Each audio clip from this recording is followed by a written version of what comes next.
Il nous faut envisager toute la parole de Dieu par rapport à l'agneau, afin de comprendre qui sont ces personnes et ce qu'elles représentent.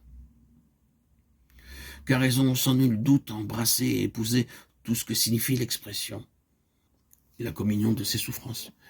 Elles ont fait corps avec l'agneau, sa vie, son caractère et son œuvre. Voici le sens de ce passage. Primo, nous sommes en présence d'un groupe de personnes qui se démarquent et se distinguent par une communion hors du commun avec Christ en sa qualité d'agneau. Soulignez le mot agneau, le nom agneau, avec tout ce qu'il représente, puis voyez dans ce passage un peuple jouissant d'une relation particulière avec le Christ agneau et lié avec ce que lui-même entend par le mot agneau. Il ne fait guère de doute que cette phalange reçoit des honneurs particuliers.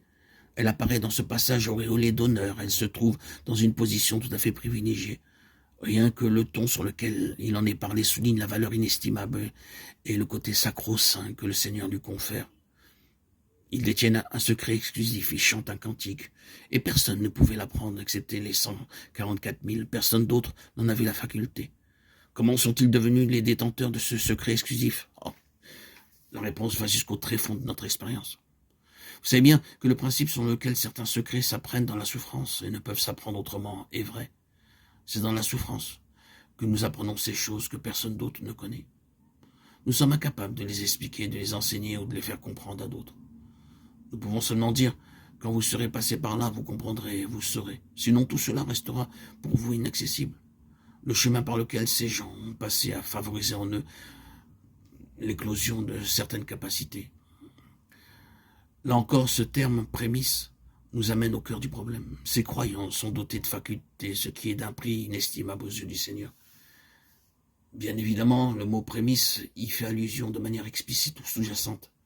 Ce qui vient en premier est toujours déterminant, c'est un principe de la parole de Dieu, que la première mention d'une vérité renferme toujours en elle-même tout ce qui en découlera par la suite.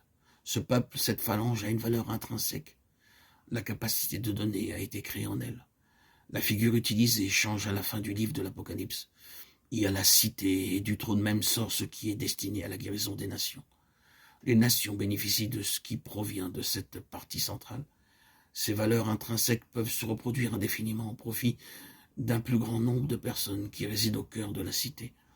Les prémices, oh oui, ils ne sont pas les seuls à en faire partie, mais ils sont les premiers à posséder ces valeurs qu'ils détiennent en faveur des autres. Ce pouvoir de transmission s'exerce grâce à cette faculté engendrée dans la souffrance. N'est-ce pas conforme au principe que nous venons d'évoquer?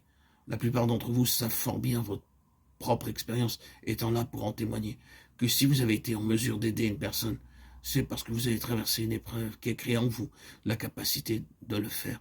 Il ne s'agit pas d'une simple transmission d'informations, cette capacité-là provient de ce que Dieu a forgé par l'expérience au plus profond de votre être, et de surcroît par une expérience douloureuse. C'est de cette manière-là que ces individus ont acquis le droit de gouverner en premier. Ils gouvernent par leur capacité, leur aptitude à donner et à transmettre.